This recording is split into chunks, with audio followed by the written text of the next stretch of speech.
All right, everybody, welcome. This is Big Monday at noontime, lunchtime, our Ask Joseph Land show, Insiders Club. And I'm honored to have all of you guys join me today for a call and to discuss what's happening in business and world events and all the great things that you guys are enjoying and seeing in our world. And we were just talking about some of the events. I want to, Tom Henderson just mentioned the fact and thanked me for giving him a publication that I read every day. And it's free, but if you want the premium membership, of course, it costs money. But it's called Zero Hedge, Hedge. And I read that every day, and it tells me what's going on in the financial markets and oil pricing and all of these things that we're all concerned about. And so it just helps you prepare and know what's going on so that not only can you discuss these things intelligently, you also know how to prepare yourself for what it is you need to do. So, Tom, you want to make any comments about that? I know you were saying that to me personally. I think it'd be great for the group to hear what you had to say. Yeah, it just back to nothing to do with that. I remember hearing a gentleman, he was a financial advisor, and he gave a seminar and told people different stocks to buy. And then a year later, he had a seminar and he asked people how many attended his last one. And everybody held their hand up and he said, how many people moved on the stock that I gave you reference to? And 2 or 3 of them raised their hand up. If you can leave because you didn't learn anything. So taking said about the zero edge, checking in on that. Last week we were talking about the wheat crops and how that's going to affect. And I have breakfast morning with some Christian friends, and two of them they own 7 different restaurants, water, St. area here. So we were talking about wheat prices and stuff coming up and how that's changing, which is going to affect their business directly, if not in the short term, definitely with 6 months. So it was good to intelligently be able to pass on to them this morning, thanks to the information you gave me on the zero edge. That's a wealth of information on there. Yeah. So thank you. Good. You're welcome. Well, let's talk about kind of world events a little bit, and let's talk about where things are as I see it and maybe as you see it. And then let's talk about, then I want to talk to you about the 6 ways I think you can be hugely successful in any market situation. All right. Doesn't matter where it is. And so here's what I'm seeing currently. We have cheap gas prices going on in South Carolina. Not. Is anybody experiencing any amazing gas prices at your pump? It's crazy, isn't it? The thing with Canada, we're in liters. The U.S. is in states, or in U.S. dollars. So, or per gallon, sorry. So for a gallon for us, right now we're paying $1.65 a liter. It takes about 4.5 liters to get a gallon. So times that by 4. So that's $1.65 for a liter. Let's calculate that. And it's 4.55 liters per gallon. So what's that price per gallon? Too much. Wow. It's $1.65, so that's 1, 2, 3, 4. It's 6 something a gallon. $7.67. $7.50. Yeah. $7.67 a gallon in Alberta. Yeah, that is amazing. Jennifer and I bought gas here in Charleston on Saturday. We are careful to fill up our cars with gas on the weekend, make sure we're full for the coming week. And we went to our grandchildren's soccer match, and I said, we need to fill our car up with gas. And it was $5.30 or something like that here in South Carolina. So it's crazy. But anyway, let's talk about some of the things that are in my spirit of how you should hedge yourself. Tom was talking about zero hedge.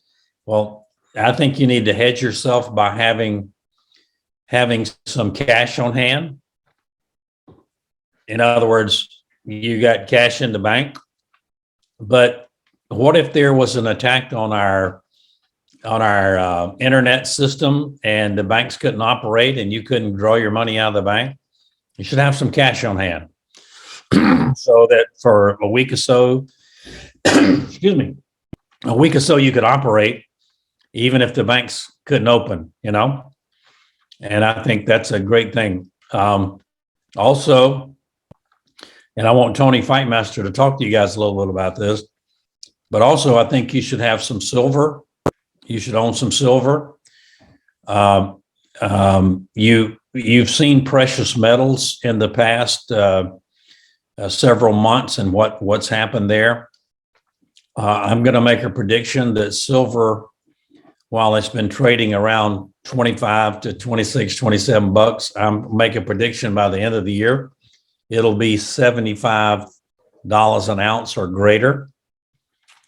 And so any of your old silver coins, US silver coins, that are real silver are valuable. And I think you should have some silver on hand to barter later. Again, if our system was shut down and, we couldn't access that for a while. I mean, you just don't know what's happening with all the things that are happening in Ukraine and Russia and the things that are happening that we don't know that are happening. A lot of times, the information that we're getting is the information that those in power want us to receive, not the real information. You understand? And so I want you guys to just be prepared. Jennifer and I have food. We have a house in North Carolina. We have a house in Charleston, South Carolina. And we have enough food on hand to last us at least, 5 or 6 weeks for our family in case, the supply grid or things are down. And me, I'm the last person to be a doomsday naysayer kind of person. I'm as positive as a person can be. But also I've learned in my business life to be prepared. And, preparation is what helps you to win. And it's almost like we were talking, a week or so ago about playing baseball. Well, before you start the game, you study all the opposition and all the hitters and what they like to hit and all that. Well, that preparation helps you win. In this game, in the business game, you're protecting yourself and your family and all of those things. And so why not prepare in the same way? And so the things I'm telling you right now are the things that I'm actually doing. So having some cash on hand, having a food supply on hand. Now, let me talk to you about food supply a moment. Our business, our financial business, JL Capital, we do business in Dubai and China and a lot of different places. And so we have seen transportation costs on commodities go up, 3 or 4-fold. For instance, last year, this time, a container out of China was $6,500. Today it's $20,000 a container. So what does that do in the supply chain? It just increases the cost of everything that we buy. And so I'm going to tell you with what's happening on the financial side of what I see is you're going to see the Federal Reserve, the central bank, who is not federal at all, but it's owned by the elitists who dictate our monetary policy, and people like all of us are beholden to it. But they're going to start raising interest rates this week, and I expect them to go up 25 basis points. So over the course of the next rest of this year, I expect them to raise interest rates 2 to 3 times. So what is that going to do? It's going to tighten down the way people spend money. and they're trying to get a hold on inflation.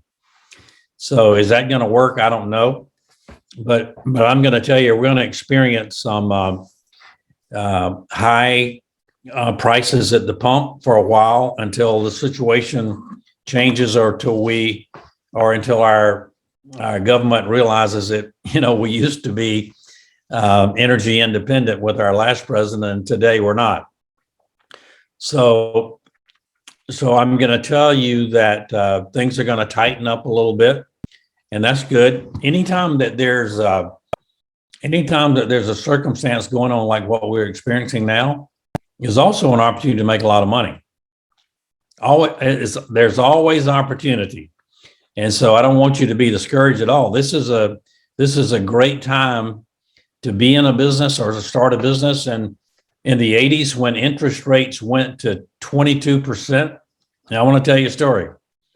When interest rates went to 22%, I had about $30 million of notes on equipment.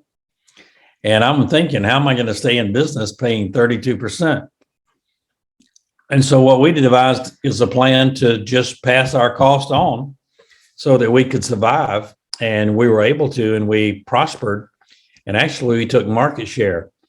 And so what I'm going to tell you is that anytime there's inflationary times like today, or gasoline prices like they are, interest rates starting to move up, there's also an opportunity to take market share in a business, and also an opportunity to do well. And also an opportunity to be a blessing to others, because others don't know what you know, and others need a blessing. So these are some of the things that I see coming in the financial markets. I also think at some point that the United States government's got a quick kick in the can down the street and man up and say, hey, we need to start balancing our budget. Have you ever seen anything work like our federal government? You guys have a budget. I have a budget. We make X amount of money. We have X amount of expenditures in our household. And when we spend over what we make, we have a real problem, And our federal government, when they spend over what they bring in, they just print more money. And therein lies the problem with where we are in our society. So what do you do about that? You hedge your bet by having silver on hand, having some gold on hand, even having some cryptocurrency, anything that has value that you can trade. Someone asked me what cryptocurrency I liked, and I'm not a financial advisor, but we have some Bitcoin and we have some XRP. Now, I think XRP has the proprietary platform to do very well in bank transfers and international business. And I think that they've been going through a lawsuit with the Securities and Exchange Commission. I think when that's all settled and done, you're going to see that really be a hot commodity. But who knows? I mean, I'd like to hear what some of you guys have to say about some of these things. And then I want to get into a discussion about, how we can really be successful. Terry, what do you think about some of these things? Now, here's a man living in Canada. He owns a business. He's an entrepreneur, and we've all witnessed what has been going on in Canada. Terry, we'd like to hear from you directly. Some of the things that you've been going through and how you've kind of had to adjust to make your business work and your family and so forth. Well, there's been lots going on, like with the Canadian truckers convoy that was started here, that had a really huge impact into the world. And with a lot of the stuff that Mr. Trudeau, I heard that. What he's been doing, a lot of it doesn't make sense. Like with the Parliament, they have a certain time through the day, right, that they do their stuff. Well, a lot of the stuff has been at 1:30 in the morning, so a lot of it's not making sense. So what we have to do is see through the muck and see through what's actually going on, and then prepare ourselves. Like my partner, she travels to work, and she thought there was a hole in the tank because she'd put $50 in before and she'd be great. But now she's going half the distance. So you have to realize, with stuff going up, prepare more, in the sense of, okay, so can I go do this job? Am I spending most of my wage that I'm earning on transportation, like fuel? So just to realize your environment that's around you, to be able to do that. And yes, gold and silver are very good, like you say. Also with having cash on hand, and because you never know when they're going to shut the doors. And usually they patterns with the banks, they say they're going to close on Friday because they're doing an upgrade. And then that Monday, you're not able to do anything. So we're going to be doing that. I was able to, I used to work for the Boilermakers, and I got a pension coming, and we've got it now. So a lot of that we're not going to keep in the bank because of what's been going on. And regarding our business, we have an online store. So it really hasn't affected us that way in regards to being able to ship to like we do the US and Canada. And we just go through the post office and mail it off.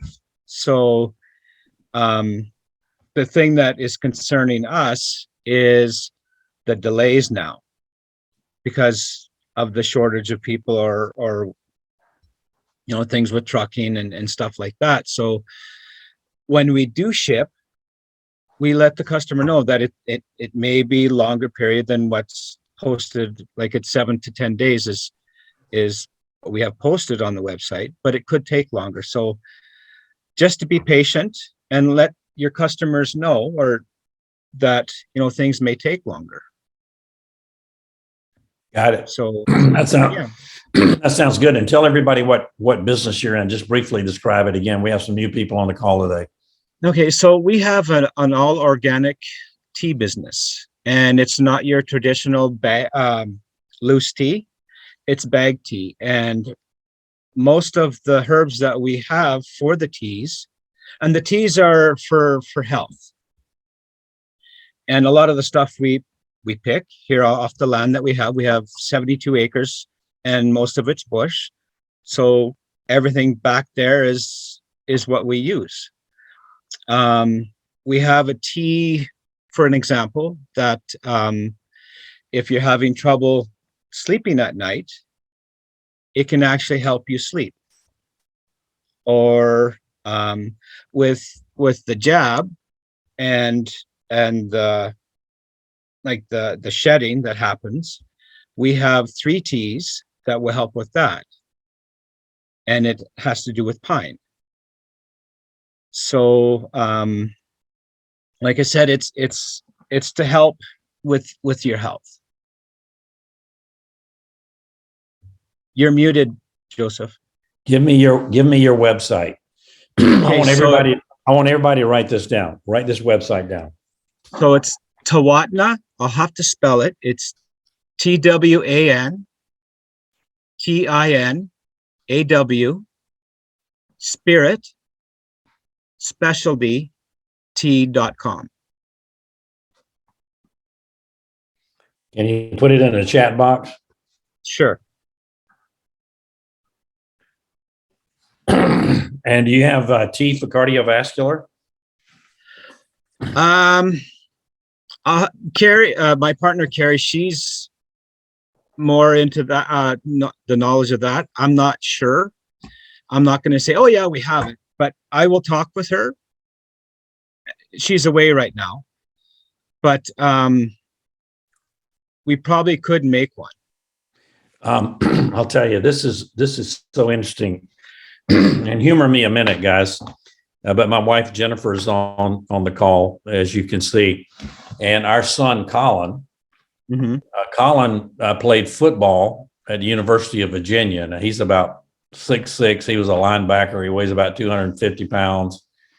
And right before we left North Carolina, our home in North Carolina, coming here, we had a conversation with Colin, and he was telling me about a cardiovascular tea. And he was telling me about all the teas that he was starting to drink. And isn't that interesting? And here you are, Terry, as a part of our Insiders Club. And I'm going to tell you, Carrie, do you have tea there in front of you? No, I thought you were holding something up. But anyway, it's amazing. I say this all the time. We're going to create a group here that creates our own community, because the reason I wanted you to give everybody your website is I'm going to order some tea when we hang up off of your website.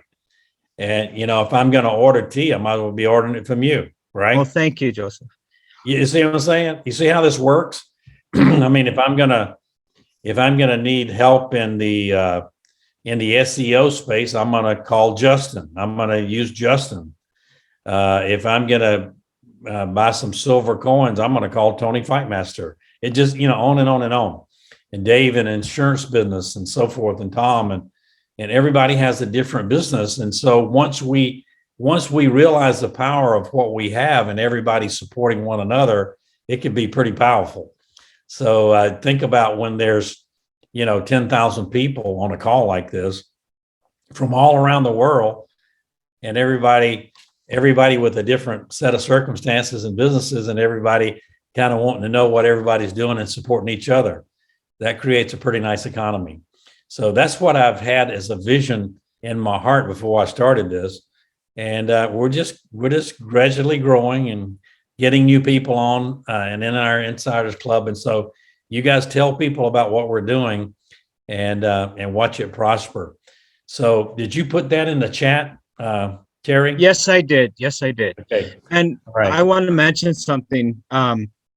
Like when you were on the mastermind webinar with Raji and Jimmy, Right. like you had mentioned something, or you had put your email address in the chat, and I didn't quite get it. I missed a letter or two. Okay, And my email address. Okay. And so then I punched in your name, and then I submitted my email, and that was like 2 months ago. And then last week, all of a sudden, I got an invite from you. And it's like, it was amazing. And I've always wanted to talk with you because of what you do. And it's just like Heavenly Father said, okay, here you go. Amen. So I just wanted to mention that. Oh, that's wonderful. Oh, well, thank you very much for that. And it's a pleasure to be partnered with you now here and to hear all the good things that you're doing in Canada. Also, sorry, I didn't mean to interrupt. Go ahead. With our tea business, we started off with 6 teas. We're up to 12 now, and we're expanding all the time. If you'll see on the website, it's called Breakfast Delight. If you want a coffee alternative, that's a really good. It still gives you energy because it's got green tea and it's got chicory root in it. Right. So you have the flavor, but you don't have that after effect from coffee, like the high and the low, right? Yeah. So what I mean, we have a variety, and we're always thinking of new teas to put in there. So we're always expanding. I'm curious, where did the name come from? Right here. I thought of it. Oh, you did? I was like, we have a tea, our tea in a butcher shop in our local town here. It's called Westlock.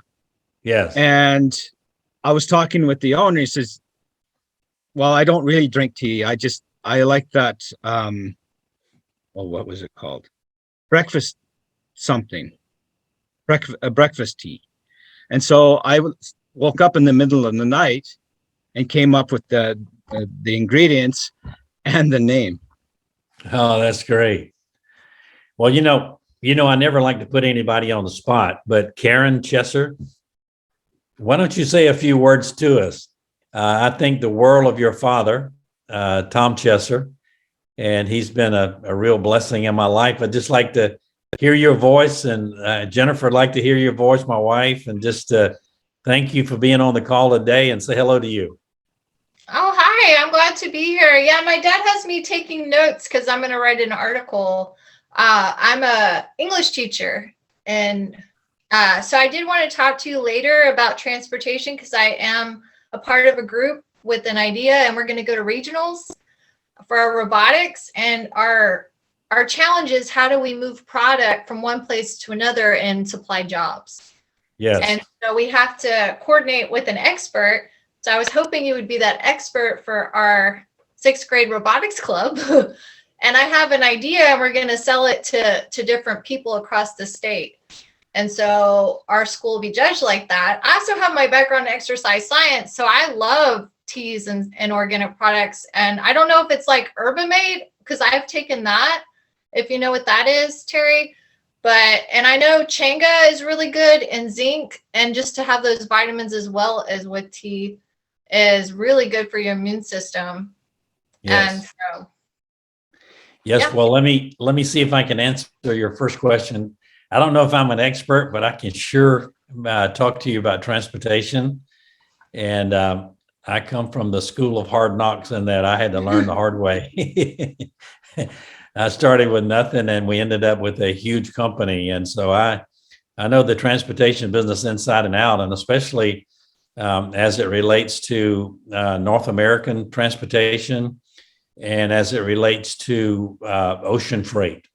So, and bringing in commodities from all over the world, and then, the logistics of distributing them all over North America. In fact, Terry, one of my largest customers was Loblaws in Canada. Okay. So, yeah, in Toronto years ago. So, yeah, so that sounds good. And are you in San Antonio too, like your mom and dad? mm-hmm. Yes. And great. And where's your group out of? Northside ISD. It's a school district because I'm a teacher. And so I was an athletic coach and an athlete, but this year I got a new job and they put me in charge of robotics. And so every year we get a challenge, and it goes with world challenges. And each Yes. group has to create a solution to the challenge. And this year's challenge was on transportation and Okay. how can we help the deficit of supply and demand.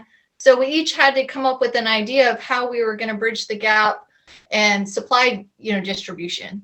And so Okay. I created a plan, and I just wanted you to look at it for a second, maybe give me some advice, because we scored really high in our innovation, but I don't know that much about transportation to really. Okay, we can knock that out of the park. Take down my email address. It's joe@josephland.com.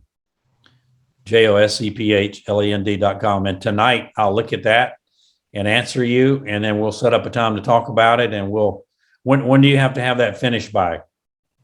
We're going to regionals April 2nd. Oh, okay. So we got a day or so. Okay, good. Well, I'll make sure we set a time after I get your email, and we'll talk about it. We'll talk it through. Okay. Okay. See, anytime in business, let's just take the transportation sector, for instance. My two nephews who used to work for my business now have their own businesses. And so they learned how to do transportation based upon my system. And so what they have done is tweaked it and make it better. That's what you do anytime, you get a hold of something. And so what's going to happen in the future? I was having this conversation with them about a month ago. What's going to happen in the future? One of the hardest things in transportation today is finding drivers, finding people who want to drive trucks. And so the supply of drivers is just very, very tough right now. And so price of fuel, driver shortage, all of these things add to the cost that people are paying in the stores. Okay. So in the future, what's going to happen are we're going to have trucks that don't need drivers. And you're going to have cars that, like an Uber car, a car will come pick you up at your house with no driver in it and take you where you want to go. That's what's going to happen in the future. And y'all are going to think I'm crazy, but it's coming. And so there are a lot of large truck transportation companies now studying this and being a part of it. And they have actual trucks with new designs and new aerodynamic designs and all of this, and even electric trucks instead of fuel that can be driverless to a point. And then, of course, you can have a local driver take it into wherever it needs to go. But it's going to be interesting to see what happens in our lifetime in the future. And the exciting thing about it is there's money to be made, and we just need to be open to technology and new things happening. Now, let me give you, for instance, my father worked in a mill all his life and never had a cell phone. Never. I mean, he never had a cell phone.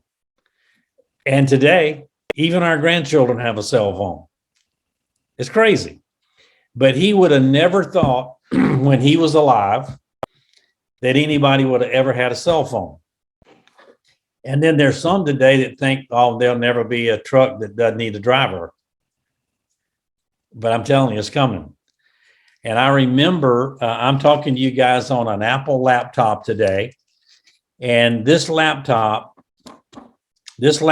has more memory and power than the first computer I had that took up a room, and had to be cooled and all of that, had more power than all of that to run, 500 trucks at the time. And then we went to a bigger one that took up a bigger room. And today, your computer that you're working on has more power than all of that I had back then. So are things changing? Exactly. And so we need to be open to things changing. Let's talk about change a minute. People don't like change, do they? Anybody want to comment about that? Tony? Joe, I've always thought of myself as a young thinking guy, but I've realized over the last 20 years, I don't like change. But what I decided when I was a young guy, and I'm going to speak to music here because music's been my background in a lot of ways. Worship music, church music. I have done a lot of traveling and doing concerts and that kind of thing, providing worship music in churches. And I noticed when I was in my 20s that some older gentlemen that were ministers of music that had traveled, I noticed that they were a little resentful, a little frustrated because they weren't getting called the way they used to because things had changed. And I determined when I was in my 20s, I am not going to be that guy when I get older. And guess what? Things have changed. and what I do is not, it's not the majority of what's happening in churches today, quite honestly. There are unique situations where I really fit. And so there are times when I'll go and I'll lead worship, I'll sing, and but I know that there's select things. But what I've found is that I'm going to applaud and fan the flame of the change. And of course, I'm talking about music, and I'm specifically in churches. But it's really relative. If you want to fight against change in business, etc., rather than adjust and be able to fit where you fit, it's an interesting thing. I've listened to you, Joe, for quite a long while, and you're always adjusting. You're always tweaking and adjusting depending on the situation and the curveballs that have been thrown at you. And I'm trying to learn lessons from guys like you. So yeah, I don't like change, but the longer I live, the more I realize I have to adjust to it. Amen. Tony, while I'm talking to you, and I want to continue this conversation about change a moment. Put your information, Tony, in the chat. Tony has a silver coin business, and I've been buying silver coins from Tony.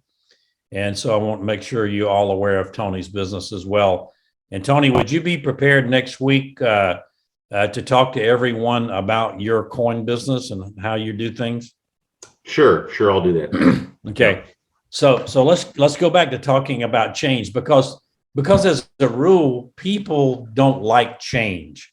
As a rule, people change is fearful and it makes people uncomfortable. Would we all agree with that?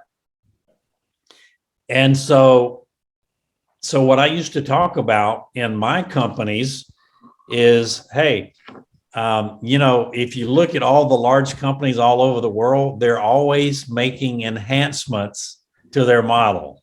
And so I would never talk about change. I'm saying, look, we need to enhance our business, and here's the way I want to do it, right?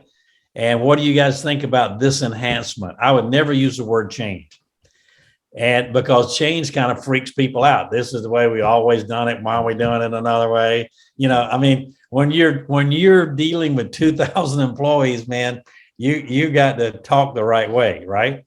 And so people are adverse and afraid of change, for so to speak. And so when I talk about what I'm doing to tweak the model, I'm talking about enhancing the model of the business I'm doing. Now, I want to stimulate your thinking by saying, if you don't do those enhancements in a business, you're going to either get left behind or go out of business. Now, let's talk about an example. Right up in Canada, let's talk about the company called BlackBerry, who had cell phones, and they had a dominant market position. They control the market 15 years ago, 10 years ago. And today, they're kind of non-existent because Apple came along and Google phones came along and Samsung phones came along, and they were all less onerous to use, and people migrated right to them. But I remember when I had a BlackBerry, and man, that was the cat's meow. Do you guys remember that? All right, let me give you another example. There was a company that I used to do a lot of my transportation business named Kroger. Kroger. You ever heard that name? I would give Kroger 60 trucks a day sometimes, a day to load out of different markets.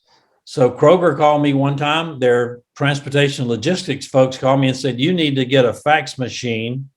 We're going to fax over all of our orders to you now instead of talking to your people by phone, to your operations center. I said, what is a fax machine? I had no idea what it was. And they say, well, it's something that we can send you orders with, and we don't have to talk to your operations people by phone. And so, man, not only did I get one fax machine, I got two just in case the one broke down because I didn't want to miss any orders. And so you remember the heated paper that came on a fax machine? This might be before some of you guys' time. It was actually heated paper. And so we would get the heated fax across, and we thought that was the cat's meow. Well, nobody uses that today. Nobody uses that today. It's if you get a fax, it's an oddity. Most people just scan things and send it to you by email today, or most faxes are done by email. It's crazy how things are enhanced in business to make the business better. And if you aren't willing to go with that, then you get left behind. Anybody got any examples of that with other businesses? Tom, how about you? Yeah, whole industries change. In 2000, 2001, I had travel agencies in Walmart. And there was a little thing that came along there. trip advisory and different internet came on, Travelocity. Then we had a little thing called 9/11, which hurt the travel industry. You a travel agency on every corner. But in 2000, the airlines quit paying commission on airline tickets, which that was about 20% of our income was booking, which was a big thing then. They started their commission fare on cruise lines. They started upping their dock fees at the different port charges. Ruined the whole industry. So in about 3 years, it was down everything. And unless somebody's got a niche market, it's a travel agency doing groups, they're almost non-existent anymore. The whole industry changed. And like you say, you either keep up or maintain, and everything went to the internet. Personally, very few people agency. We go to trip because we do a lot of travel that if something goes wrong, we want somebody to call. But basic travel and airline tickets and stuff, everybody books online nowadays. Yes. So just in the industries change. So, and you have to be flexible, and one industry goes down, you have to move into another category in another area. So, yes. Well, let me give you some other examples because because I want to make you keenly aware that things are being enhanced all the time. And if you're not keeping up with it, you fall behind and you become non-existent in a business. Let me give you an example. Anybody ever ridden in a taxi cab? Of course. Have you ridden in one lately? No, probably not, because Uber came along, and Uber changed the way people thought about taking taxi cabs. And so when you want to go somewhere today, what do you say? Let's Uber, right? Isn't that cool? Or if you want a cup of coffee today, some people just say, let's get a Starbucks. They don't even say coffee. And so you know exactly what it is. So Starbucks changed the coffee world, and Uber changed the transportation world as far as taking a vehicle and going somewhere. So let me talk to you about that. So if you can recognize that on the front end, you can be very wealthy. So the seed round in Uber was like $10,000. If you wanted to make a seed investment when Uber was starting up, about $10,000. And, it was, a risk. Everything's a risk when you invest. But today that seed round is probably worth, $100 million, that seed investment. And so that's how people make money, is by understanding that things are going to change, understanding that you need to be on the front end of that, and not be afraid of change. Let me give you another example. Airbnb. Anybody ever used an Airbnb? Well, Airbnb does not own any space or any hotel rooms, and their market value is just off the chain. And you look at JW Marriott company, they own what? 10,000 hotel rooms, or 10,000 hotels, more than that in rooms. And Airbnb's market value is very comparable to theirs, and they own nothing. And so it's just how things are changing, and how things, look at Uber Eats, look at, all the things that are happening, pizza delivered to your house, and all the things that are happening that people are adapting to, and you're seeing it right before your very eyes. Anybody else got an idea of how things might be changing? And I have a method to my madness, because we're seeing change right before our very eyes today. Gas prices are over $5 a gallon, and people driving electric cars, Teslas, right? I got one other thing, Joe. I said, every Monday and every I have breakfast with two different groups. We have Bible study, and the breakfast we had this morning, the restaurant owner there was sitting down with us, and he just got his food delivery. He had a $15 fuel charge added onto him. Wow. It's changing, and he never had that before.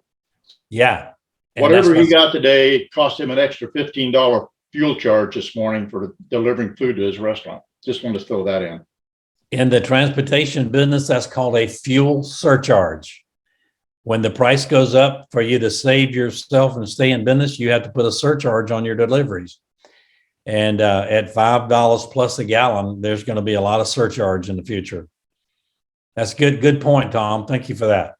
Anybody else have anything to talk about change? And then I'm going to give you 6 things I think it'll make you hugely successful as a human being. Anybody else have anything about change? Any example? Change in business? But I really think that that causes a lot of problems today in this world. Change, simple change. I think, you have to have an attitude of flexibility and openness. And I think change is scary. And I think that's what we're struggling with today in America is, I don't want to change. I'm comfortable where I am. And I think that there's an attitude behind change, and adaptability is super important. And how are you going to address change? And I think you have to mentally be prepared for it and not so judgmental about change. Yes, absolutely. That's great. Yeah. That's a great point. Anybody else? Just one more thing, Joe. Breakfast yesterday morning at the restaurant we usually go to, they now have robots bringing food to your table. Change. Wow. Amazing, huh? Well, we live in South Carolina, and our city's known for great restaurants, and they just can't get enough help, so maybe that's the case. Yeah. Anybody else before I move on a little bit? Joe, I have a confession. Okay. Yeah, in the restaurants, Tom's mentioning the restaurants. Well, when they went to the restaurant, and some restaurants are more this way than others, like Olive Garden, they want you to pay right there at the table and operate the deal. And I kind of resisted that initially. I want the high touch, I want this, I give a good tip. I want the high touch, but what I realized is that, it's happening. You might as well embrace it. Janine and I were at another restaurant last night, and the lady brought her little computer over, her handheld computer. We did it on there. Of course, they leave it with you for you to put the tip in, and it's happening whether you like it or not. And so this, just going back to what Jennifer said, I believe that we always need to have this attitude and spirit of humility and get ourselves out of the way, so to speak. Joe, this is not related to change, but a number of years ago, you were talking to me about good debt and bad debt, I believe. Yes. And you told me that I needed to get rid of my BMW. And that was humbling. But guess what? I got rid of my BMW, and it was one of the best things I ever did, Joe. You're teaching me good debt and bad debt.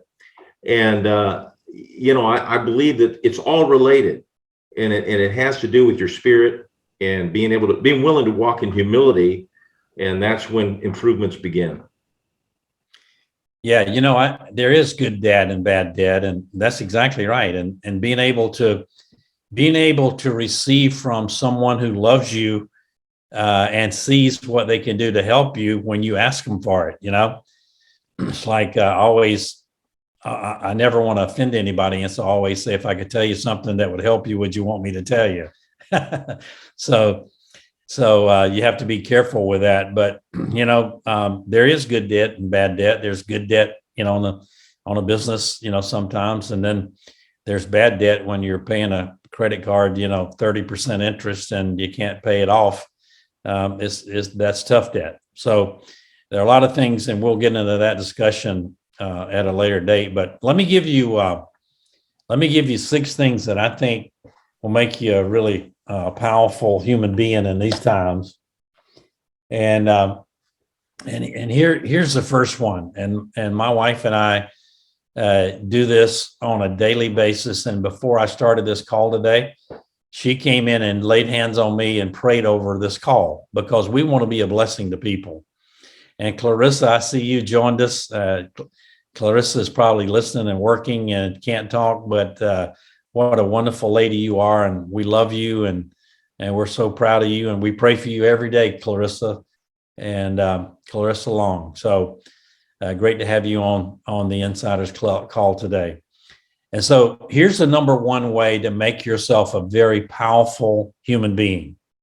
Put God first in everything that you do and watch abundance happen for you. All right? Put God first.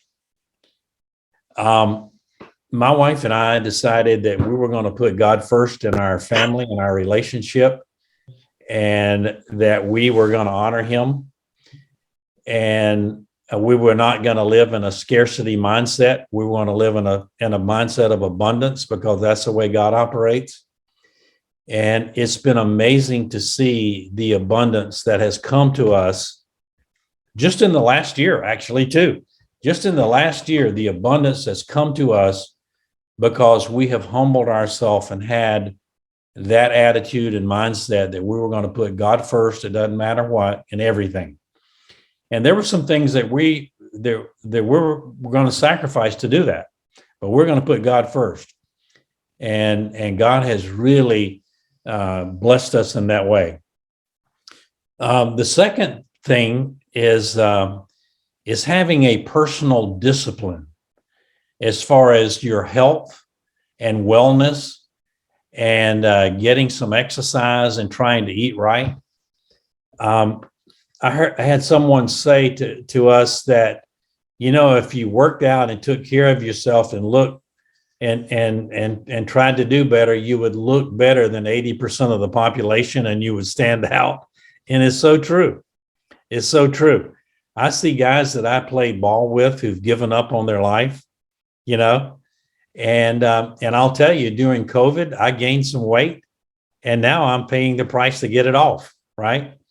But last night it was cold here, and you heard me say on the front end of the call, my wife and I took a walk. I didn't want to take a walk, but I was committed to get in 10,000 steps a day. And last night at about 9 o'clock, I hadn't gotten in my 10,000 steps, and she made me walk around the house until I had them all done. I needed 430 more steps. So it's accountability and having a personal discipline that will really carry you. And my personal discipline is I get up and I read my devotionals every day, and I get some exercise, and I try to eat properly. And that's a personal discipline. And if you do that instead of giving up on life like most people have done, tough times will either make you more focused, or they'll make you give up. And I'll tell you, when things get a little tough, get more focused and more intentional on what it is you want to do, and watch God bless it.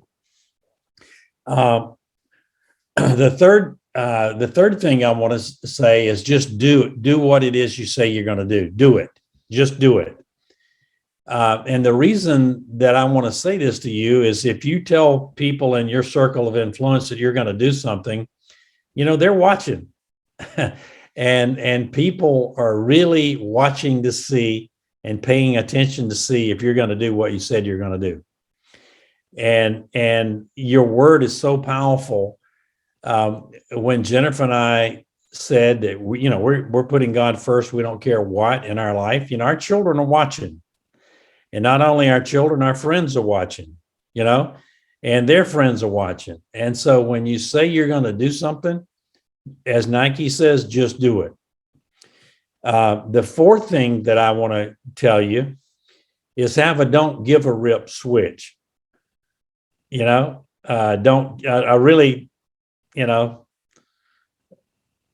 you can switch on and off.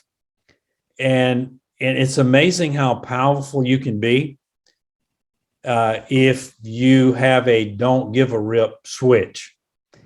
And it's amazing how powerful you can be when people can affect you emotionally that have done that in the past. In other words, someone in your business or family who who's been able to control you emotionally, when you have a don't give a rip switch and you could care less what they think or what they say, but you love them anyway, it actually makes them fearful. It really does. It really does. When that person who's always controlled you can no longer control you, that puts you in a very powerful position. And so, I could give a rip what people think or what they say, because they don't pay my bills, right? And the one thing that holds a lot of people back in life is they worry about what somebody else thinks, right? And so quit worrying about what somebody else thinks. Just have that don't give a rip switch. Okay, does that make sense? All right, the fifth thing is, one of the things that really aggravates me is someone who complains all the time. Have you ever been around somebody and invariably you get around them and they start complaining? No matter what it is, they're gonna start complaining, right? They don't feel good, or something's not going good, or somebody else is doing something. It's just always a complaint. And I never tolerated that in my executive team and my companies, because I wanted people to be solutions provider. When you can bring a solution to the table instead of a complaint, you can be a very powerful human being. My wife is really good at this. She always brings a solution to the table. We were talking about something that we wanted to do before this call, and she always has a solution. My wife is not a complainer. And so over the weekend, we kept our 3 grandchildren, and it was amazing to see her interact with them. And when it was over and we had taken the grandchildren back, I said, you're just a national treasure. I'm sitting over here tired and worn out. They've worn me out. And you're just still going like the ever ready bunny. And you never complain. And so to me, being around someone who's a solution provider and not a complainer is just such an awesome environment, And so I just encourage you guys to be solution providers and to be that person who is not a complainer. The sixth thing is control your reactions. Control your reactions. And, there's a lot of stuff you can't control. Right now, I can't control the price of gasoline because I don't have an oil well in a refinery. But I can control my reaction to the price of gasoline. I can't control what happens to the gasoline, but I can control how I react to the gasoline. And so what am I going to do? I'm going to be more careful. I'm going to control my reactions to the situation. We have 2 cars. One gets better mileage than the other one. And so right now we're driving the one that gets the best mileage, right? So my control of my reactions to things will make a difference in life and in the situation. And so, someone tells me I'm ugly. It's hard to get in an argument with someone who wants to agree with you. Somebody says, that's an ugly shirt. And instead of reacting to that, instead of, you crazy, I just paid $100 for the shirt. Instead of saying, you know what, that is an ugly shirt. When you get in agreement with somebody and you're not willing to argue with them, there's no argument, right? And so control your reactions to things by what you say and your posture and how you look and how you act. And this is something that I want to be very humble and vulnerable. This is something I'm working on all the time in my life, because I'm a type A personality and I want to get it done yesterday. And sometimes it can't be done yesterday. And so I am constantly controlling, working on my reaction to things, how I react to something. And it's so important. Your reaction to something is a lot more important than anything you do. what someone says or what somebody, I had somebody wanting to speak about politics, and they were the total opposite spectrum of where I was politically. And they went on and on and on about what they believed. And I didn't say anything. And I finally just said, that's great. I never thought about it that way. And they were looking for an argument, but I wasn't willing to argue. So my reaction to what they were saying put me in a position of strength by not wanting to argue. And so nobody wins an argument. Nobody. I don't care what it is. But when you can have the people skills to say, I never thought about it that way. Thank you for your opinion, and move on, then that puts you in a position of power. Does this make sense to you guys? Puts you in a real position of power. And I used to tell our operations center, we're dealing with, 2,000 employees and 1,500 trucks all over North America running, and customers calling in constantly. I mean, it's this huge operations center. And I used to tell our operations center people, hey, it's okay to get upset. Just don't get upset on the phone. You can be upset at the driver. Just don't tell them so. You can be upset at the customer. Just don't tell them so. Just wait till you hang up and then you can vent. And so your reaction to things are so critical. And I had someone, a customer tell me one time, he says, I have chewed out some of your personnel in your operations center on a number of occasions, and they have never once talked back to me or never once tried to defend themselves. Said, man, your people are really trained well. And I said, well, we've just learned that it doesn't work. And, the customer's always right. Even though the customer's not always right, the customer's always right. And when we hang up the phone, we vent. We don't vent to the customer.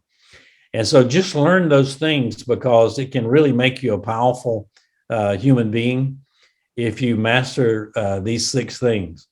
So anybody have any comment about any of those things? I do. I think that your posture, your heart, if you look at how what debilitated the Israelites from entering the promised land, it was their complaining, their posture, and their heart. It's what took 11-day journey and made it into 40 years. So I think that that's valid. That is so true. They were complaining and murmuring the whole time.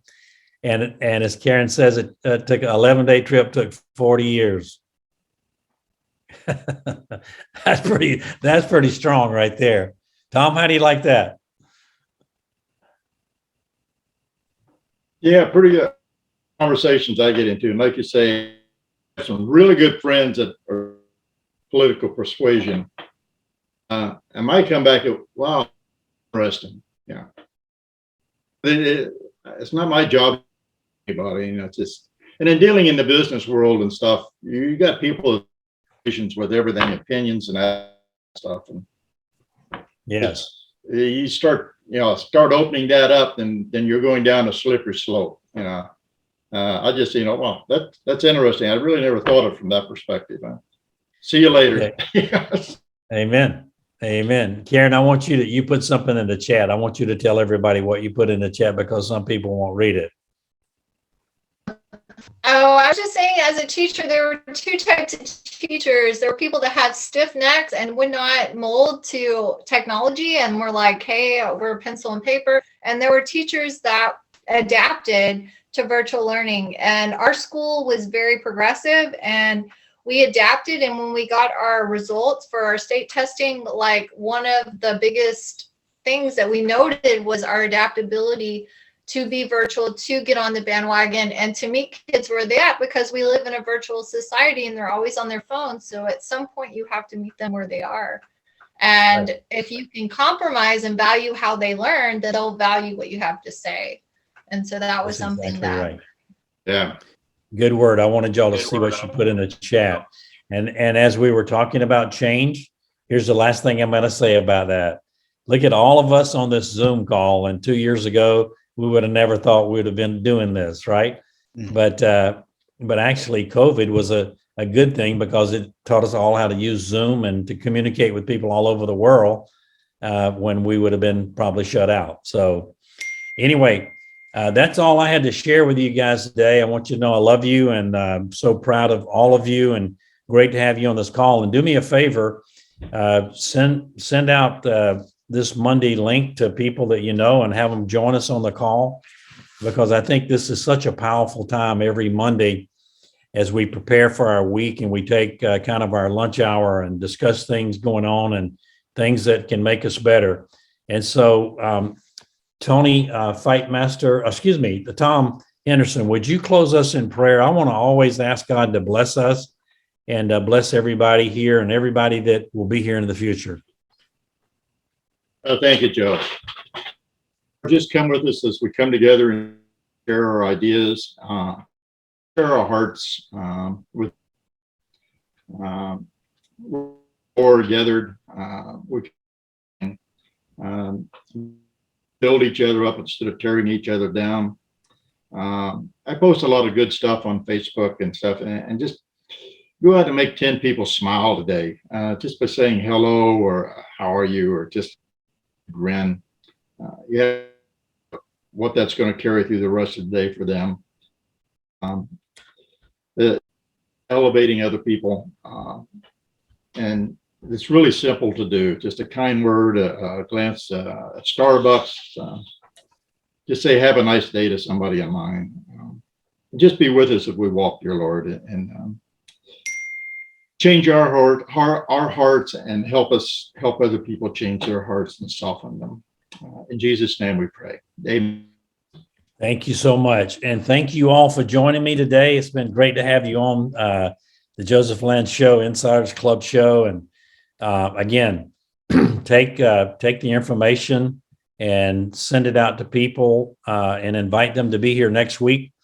And let's be a blessing to everybody we can this week and encourage people during these times, because that's the one thing we can do for mankind. We can keep people encouraged and say the right thing to people that'll encourage them and lift them up and help them to have a better day. So thanks for joining me today.